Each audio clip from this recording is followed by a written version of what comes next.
there were these ads that highlighted Jesus as a, quote, refugee who confronted racism with love. They appeared to be kind of, nice portrayals of Jesus in a way that was kind of a liberal Jesus. But David Green, who is the conservative founder of the Hobby Lobby craft store, turns out to be apparently behind much of this, at least according to reporting I'm seeing at Raw Story.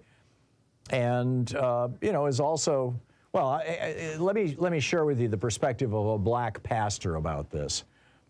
This is the Reverend Darrell Goodwin, and he is the pastor of the congregational, he is the,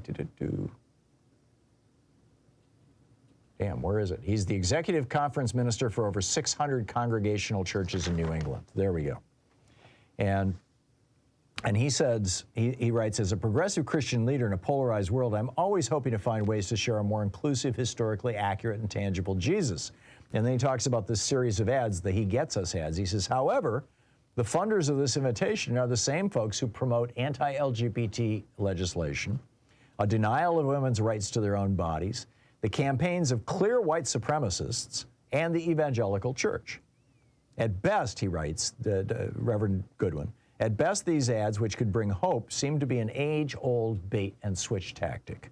A person is lured in with the possibility of unconditional love, only to find out that there's a laundry list of rules, regulations, and hoops, and that in this model, that God who created you is usually inherently wrong, but the connection with the right church can remedy the problem. Yeah.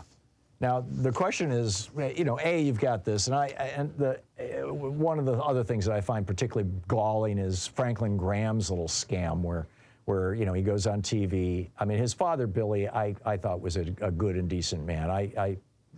In retrospect, it turns out he was a homophobe and a racist, but nonetheless, I think he was motivated by genuine Christianity or his understanding of it. Franklin Graham, in my opinion, is not. He's a hustler, and he goes on TV saying, oh, we would like to pray with you. We know you're having a hard time. And there's a lot of people in America having a hard time. They're having, in 93 out of 100 counties, they're having a hard time because their states refuse to expand Medicaid. But Franklin Graham is like, oh, yeah, just call our prayer line and we'll pray with you. And when you call their prayer line, I guarantee you they're going to get your name and your address and your email address and you are going to be getting fundraising pitches for the rest of your life. In all probability. I shouldn't say I guarantee you. I don't know how it works in Franklin Graham's organization specifically, but this is how it has worked in many of the religious organizations that I've actually reached out to over the years. There was a time in my life when this was a big deal to me.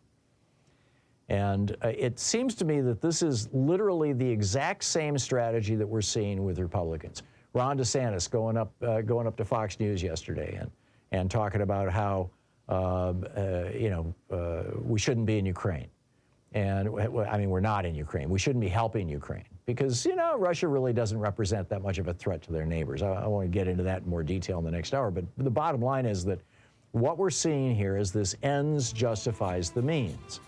It doesn't matter that you lie to people. It doesn't matter that you're cheating people. It doesn't matter that ultimately you're ripping people off. As long as you do it in a way that they believe. I think it's sad. I think it's tragic. I think it's destructive of Christianity. It's destructive of democracy. It's destructive of politics.